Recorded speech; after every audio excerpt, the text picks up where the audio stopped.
everybody, back again, and today we're working on the Treadle Hammer one more time.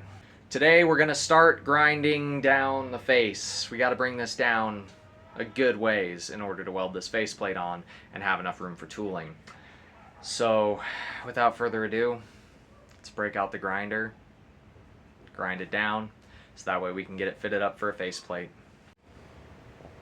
So first thing I'm going to do is mark where I want to be in terms of where I want the faceplate to sit. So first we got to take the safety off and bring the hammer down so we can see roughly where we want the faceplate to end.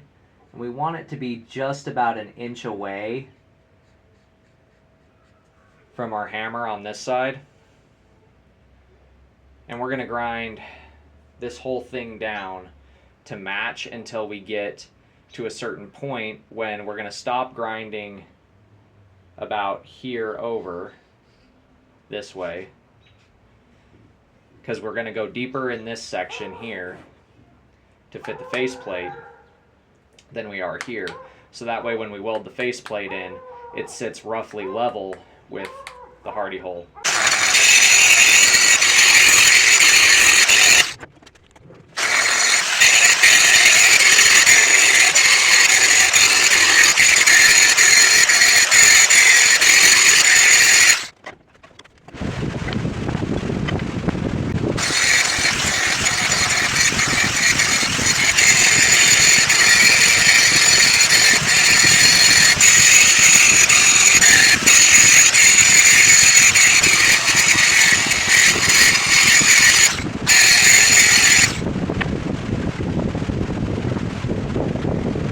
So now we've brought this whole face down about a 1/4 inch or so, which is enough to give this hammer a little bit of overstrike. So that's going to be nice when we're actually forging, especially once we have tooling on here, because this will understrike a little bit with the tooling on it, but I'm not really concerned with that. Next step is going to be grind out this slot right here. All of this has to go down about a 1/2 inch.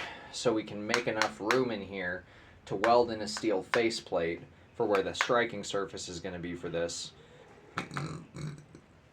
for the hammer to strike on steel rather than on cast iron, and to kind of make this anvil a little more efficient.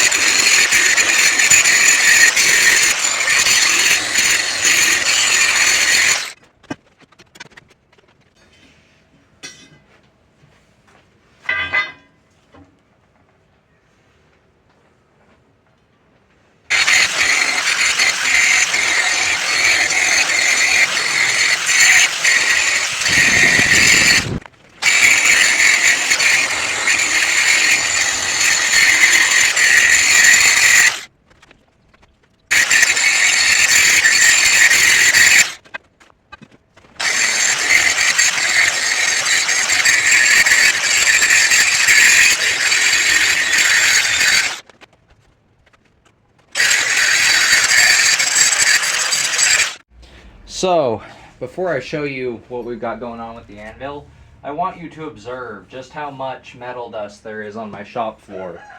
I just removed an absolute ton of metal from this thing. So here's the big reveal. Ba-da-da-da!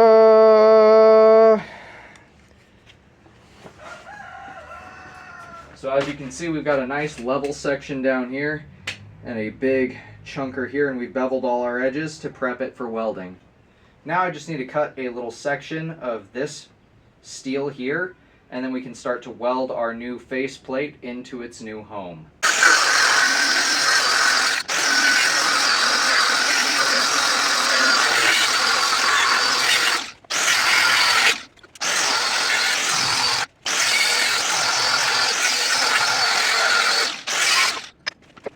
We've got our piece cut.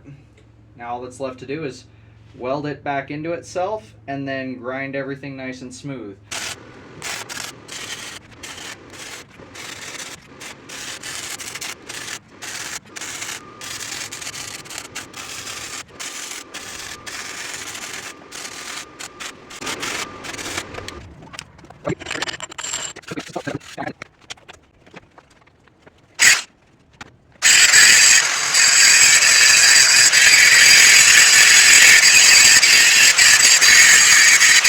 did do one more thing. You'll notice my wires now run back behind my railroad spike supports that are nice and round. And the reason I did that is I had another one of my bladesmith buddies comment on the video I was making the treadle hammer on, and over on TikTok as I was building this, and he said to try and push the pedal leverage back so it's pulling the hammer diagonally, essentially. And thank you very much, man. It makes a big difference. I'm floating even smoother now. There's less drag.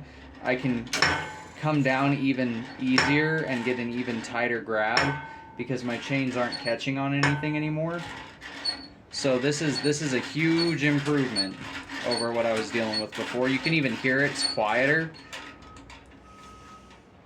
And we've also got our steel faceplate welded in there. You can see that nice shiny steel in the center there next to the dull cast iron. You can see the cast iron right where it welds up right here, where that weld line is.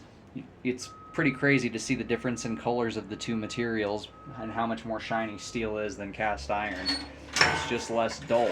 So now we've got a steel faceplate welded inside of our cast iron anvil. So it is now a steel striking surface, or a steel anvil I should say, on the surface here. That is still mighty hot.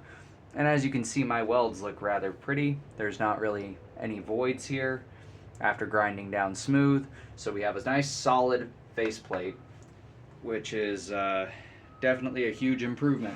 I even ground this side out to make sure it welded up properly, and there's no voids at all on this side or this side. So we've got a solid new face on here. We've got the upgrade to the mechanism itself, thanks to my buddy telling me about it. And yeah, now she's ready for us to start making some tooling for her. So those are going to be the next couple videos. The treadle hammer is officially finished as of this moment, at least for the moment, until I find something else that I want to change about it, because as you're building machines, that kind of happens. But that does it for today's video. If you guys liked what you've seen, do me a favor, do that thing right there. And until next time, God bless, stay sharp out there. If you're looking for a custom knife, sword, polearm, or whatever, check out the Etsy store. Link will be at the end of the video. And I'll see you guys in the next one.